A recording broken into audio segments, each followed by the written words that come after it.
Salut les filles, j'espère que vous allez bien. Bienvenue sur ma chaîne. On se retrouve aujourd'hui pour une nouvelle vidéo, la quatrième et dernière partie de cette série de vidéos sur le poids. Et on va parler de comment est-ce que le poids vous impacte négativement dans votre quotidien. Comment est-ce que ça vous empêche d'évoluer, de vous épanouir davantage. Et pour cela, je vais vous donner différents points qui peuvent expliquer cela.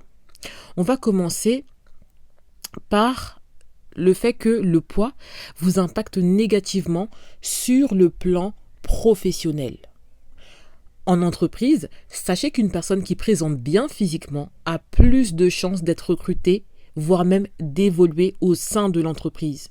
Une personne qui présente bien, c'est d'abord une personne avec une bonne shape.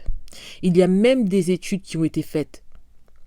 Alors oui, il y a aussi en même temps la loi contre la discrimination à l'embauche qui interdit les recruteurs de vous discriminer par rapport à votre physique comme le fait d'être ronde. Sauf que, mesdames, je vais vous poser une question. Dans le cas où vous vous présentez par exemple à un entretien d'embauche, comment allez-vous prouver que vous avez subi de la grossophobie dans le cas où votre candidature n'est pas retenue ? Comment est-ce que vous allez prouver cela ? Parce que le recruteur va justement se baser sur d'autres critères pour ne pas vous embaucher. Il ne va bien évidemment pas vous dire qu'il ne retient pas votre candidature parce que vous êtes ronde. Il va plutôt vous dire que suite à un certain nombre de candidats, ils ont considéré qu'une autre personne avait les qualités requises pour obtenir le poste, à savoir plus de compétences, plus d'expérience. Ça reste très difficile à prouver. Et il faut aussi préciser que un salarié au sein d'une entreprise est l'ambassadeur de la marque pour laquelle il travaille. L'entreprise, surtout lorsqu'il s'agit de postes où les salariés sont visibles, on favorise ceux qui ont un beau physique parce qu'ils vont attirer davantage la clientèle. Ils n'ont pas forcément besoin d'être des mannequins, mais des personnes avec une bonne shape, un beau style, souriantes. Ils vont forcément obtenir le job.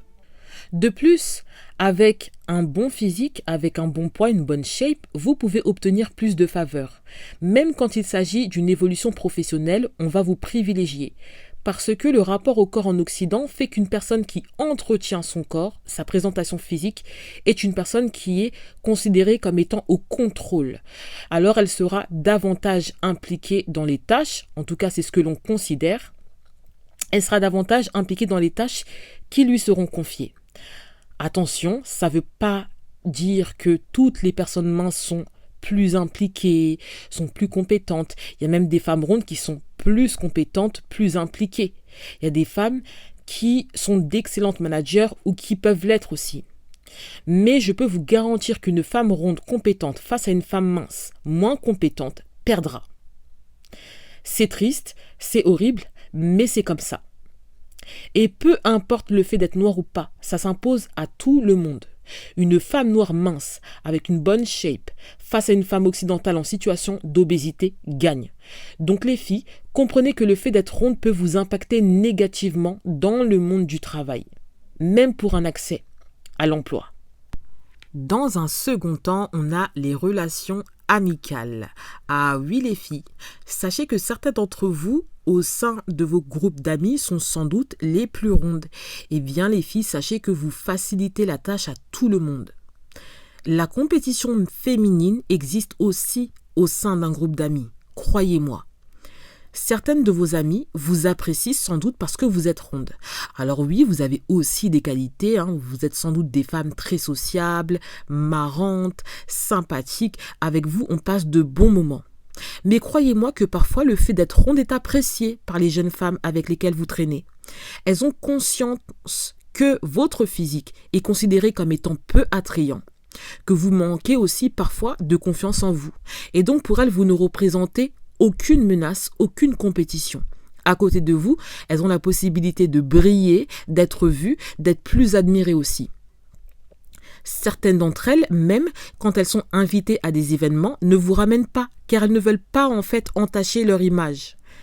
Ou parfois, elles vous trimballent avec elles, mais c'est pour être plus observées, plus admirées. Parce que une mince à côté d'une ronde, on aura tendance à observer la mince. votre relation d'amitié est totalement déséquilibrée. Et je mets au défi toutes les femmes qui m'écoutent, qui se retrouvent à être les plus rondes au sein de leur groupe d'amis, de se mettre au sport et d'améliorer leur alimentation afin de perdre du poids. Faites-le et tenez-moi au courant par la suite. La perte de poids risque sans doute de dégrader vos rapports parce que vous aurez plus confiance en vous.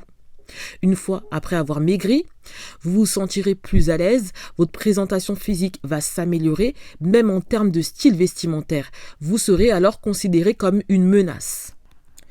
Et je précise aussi de ne surtout pas les tenir informés de votre perte de poids.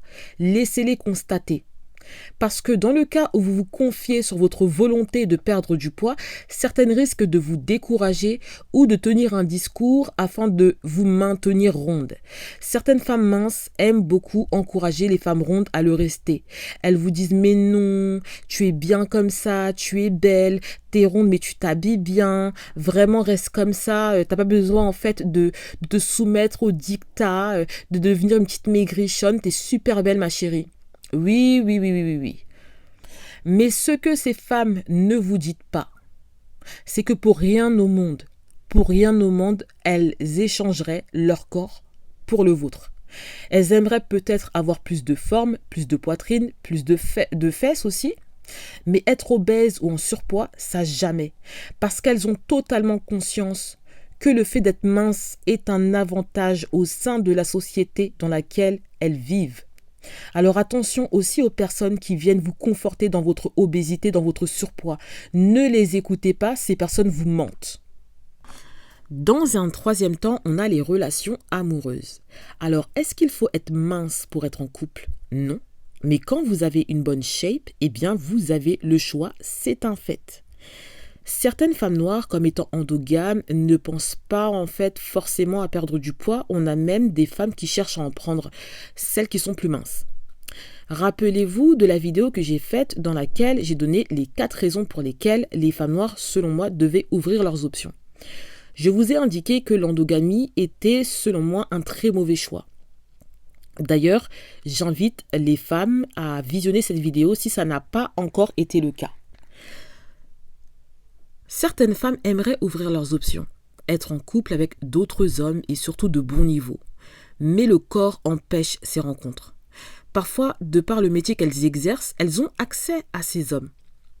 Elles les côtoient au quotidien, mais on ne les regarde pas. Pourquoi? Parce qu'elles sont rondes. Elles loupent alors des opportunités pour se marier et fonder un foyer. Certaines même se font draguer par des hommes plus âgés ou qui ont un statut moins important que le leur. Certaines, arrivées à un niveau, elles craquent, elles acceptent de se mettre avec eux, elles baissent alors leurs standards parce qu'elles constatent qu'elles n'ont accès qu'à ce profil d'homme. Alors, il y a en effet des femmes qui ont en quelque sorte déjoué les statistiques, c'est-à-dire qu'elles sont rondes et avec des hommes qui ont un bon niveau. Mais, de vous à moi, quelle est la situation de ces femmes au sein de leur couple? Sont-elles en position de force? Parce que oui, même dans les relations amoureuses, dans le mariage, le rapport de force s'impose. Certaines femmes dans leur relation n'obtiennent que le minimum de leur partenaire, parce qu'ils ont conscience qu'elles ne représentent en aucun cas une menace. Elles ne peuvent pas les mettre en compétition avec d'autres hommes. Alors ils se disent qu'elles n'iront tout simplement nulle part et ils ne vont pas s'investir comme ils auraient pu s'investir pour des femmes avec des physiques plus attrayants. Posez aussi la question, même à des femmes qui ont perdu du poids, quels sont les profils des hommes qui les approchent désormais, comparés à lorsqu'elles étaient plus rondes? Elles le disent toutes. Plus d'hommes d'autres origines, donc des non-noirs, et même des hommes noirs avec des niveaux plus intéressants. Posez aussi la question à des femmes mariées ou en couple qui sont devenues minces. Comment est-ce que les hommes se comportent désormais? Pour certaines femmes en couple, sachez qu'on les a demandées en mariage. Mais oui, l'homme il traînait parce que au départ il se disait bon, elle est ronde et elle ira tout simplement nulle part. Et comme il voit désormais que sa conjointe est mince, qu'elle a plus confiance en elle, qu'elle se met davantage en avant, elle s'habille mieux, elle se maquille plus, eh bien il comprend qu'il a la possibilité d'être mis en compétition. Certains hommes sont même devenus très jaloux par peur d'être mis en compétition justement. Les insécurités se sont manifestées. Parlons aussi de certaines femmes qui ont considéré, grâce aux efforts qu'elles ont mis en œuvre pour perdre du poids, qu'elles méritaient mieux et sont parties pour se mettre avec de meilleurs hommes. Les filles, le poids peut vous impacter négativement dans les relations amoureuses. C'est pas une blague. Si vous estimez que vous méritez mieux, eh bien foncez. Dans un quatrième temps, on a que le poids impacte aussi négativement au sein de la société dans laquelle vous vivez, si vous êtes en Occident, bien sûr. Les sociétés occidentales sont grossophobes, c'est une réalité. Est-ce que c'est bien ? Évidemment que non. D'ailleurs, j'encourage les femmes qui m'écoutent à ne jamais être grossophobes. Ne pratiquez pas la grossophobie. Mais comme je vous l'ai présenté dans la première partie, le monde occidental s'est construit et se maintient dans l'idée que la minceur est la norme. Vous ne pouvez pas aller à l'encontre de ça. Dans votre quotidien, votre rapport aux autres, au-delà d'être des femmes noires, dépend aussi de votre shape, de votre image, du non-verbal. Quand vous êtes des femmes rondes, vous êtes susceptibles de subir des agressions. Vous êtes des femmes noires, vous ne pouvez pas subir de la grossophobie, sachant que vous êtes déjà susceptibles de subir des agressions à cause de votre couleur de peau. Et par tout le monde, même par des personnes de votre propre communauté. En société occidentale, une personne qui présente bien est une personne que l'on aura tendance à plus respecter, à plus apprécier. Le poids en Occident a aussi un lien avec la pauvreté. Les personnes noires sont méprisées fortement en Occident car il y a l'image de la pauvreté qui nous est associée. Perdez du poids afin de devenir la meilleure version de vous-même. Sans ce gras en trop, je considère que on ne sait pas vraiment ce que l'on vaut. Cessez de repousser ce travail, ce challenge qui a aussi la possibilité, après l'avoir réussi, d'imposer d'autres challenges qui vont vous permettre d'évoluer dans la vie et de vous épanouir plus. Je tiens aussi à préciser d'abord que toutes les femmes qui m'écoutent ne sont pas obligées d'être d'accord avec moi. Si certaines femmes sont rondes et sont bien dans leur peau, n'ont pas envie de changer, eh bien c'est super pour vous les filles, restez comme vous êtes. Vous avez confiance en vous, quand vous vous regardez dans le miroir, vous vous kiffez, c'est le plus important. On arrive alors à la fin de cette vidéo et aussi à la fin de cette série. Comme d'habitude les filles, vous likez, vous partagez.